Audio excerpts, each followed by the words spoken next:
It's Patrick at Pals. Now in the last video I showed you how to generate a table. In this video I'm going to show you that table and what it's doing with the car running. So we go here to gauges and we click that. The car is idling at 670 RPM. Okay?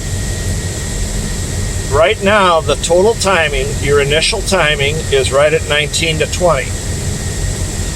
Over here, the engine has got 15 degrees of vacuum. Okay? Now, that's showing you in real time what's happening as you go down the road. And you can watch those gauges as you go down the road. The second part of that is to go back, and you can actually see the active table. This is your timing curve all the way through. This is a table that was set up by progression. Right now where this is setting at that 19 to 20 right there. And everything is working across the board. Now watch when I accelerate. See how the timing moves? The timing moves as you accelerate. It goes through this table. Up at the top is full open throttle. Down at the bottom is steady cruise. And these numbers all tell you where you're going to be at. Timing curve comes straight up. Okay? So a regular distributor, you can't see this happening. Fuel injection cars are monitoring this all the time.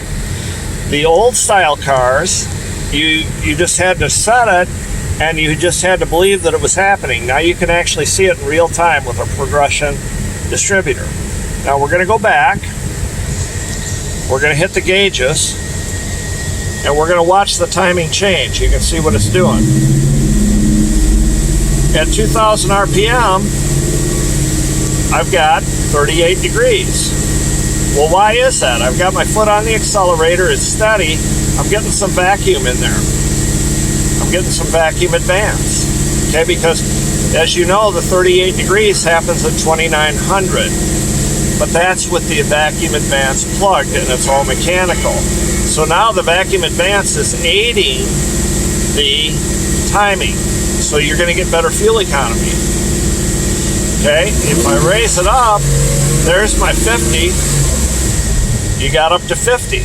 And that's because you were at a steady rate, the car wasn't under load. Okay?